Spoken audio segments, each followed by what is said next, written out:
I am most known for having lived in an over 1,000-year-old redwood tree for over 2 years to keep it from being cut down and to call attention to what's happening to our old growth forest all over the world. I am here in Brazil for the Connectivity Conference and here at ARAMITAN for one of the working groups to come see what people are working on and what's happening here locally. I think I'm most inspired by these kind of stories, by stories of people who see a need and just choose to fill that need even though it might not all be laid out before them. When I climbed into the redwood tree, I didn't know how to be an activist. I didn't know how to tree sit. I didn't know much, but I knew that these forests shouldn't be destroyed, and I allowed that calling to call me into action.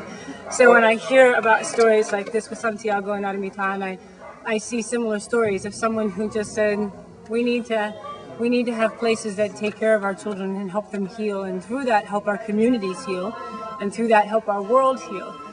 And there's not necessarily an exact plan when you start. You just know, your heart calls you into action, and you follow your heart, and along the way you learn the skills, and you make the connections, and you raise the resources to make it happen. For me, when I heard about this project, I thought it was really wonderful. And then, of course, to come and meet the people and see the place, I can already feel that this project isn't about healing something further down the line. It's already started right here. But just in the calling of people from all over the world who hear something about this story, there's something inside of ourselves that get healed when you hear about this story. And then you come and you work with your hands on the land, and something inside of you is healed, because we live in a broken world and our world is crying for healing. And when you take something like this and you begin to heal it on the spot, I feel and I know that it's a healing of the world that begins brick by brick, moment by moment, story to story.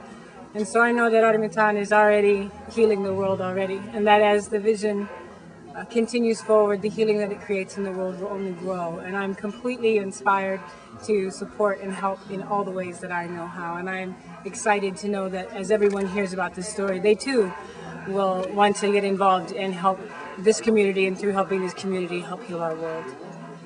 People hear that I'm a woman who lived in the tree, and they think I only care about trees and plants and animals, but I care passionately about our world. And what I know is that any issue you pick, whether it's deforestation or children without loving, caring homes, or communities that don't have safe places to gather, no access to healthy food, all of these issues are symptoms of a disease. And the disease is disconnect. And that when we're disconnected from the earth or disconnected from each other, we create wounds, we create symptoms of that disconnect disease.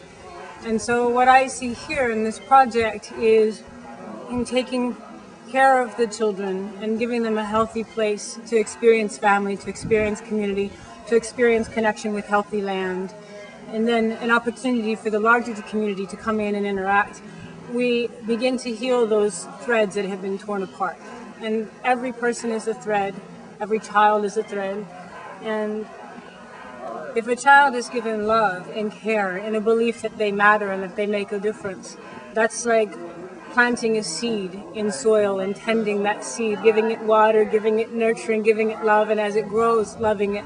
And what happens when a plant grows is that it gives something back to the world, and that's always what happens. So for me, seeing this commitment to children, it's about seeing a commitment to growing the future of healthy communities for this community, and then through all the people who come and whose lives are touched and inspired, and wherever the children go out into the world, they're going to plant those same seeds and harvest that same healing and that same hope and that same love everywhere that they go.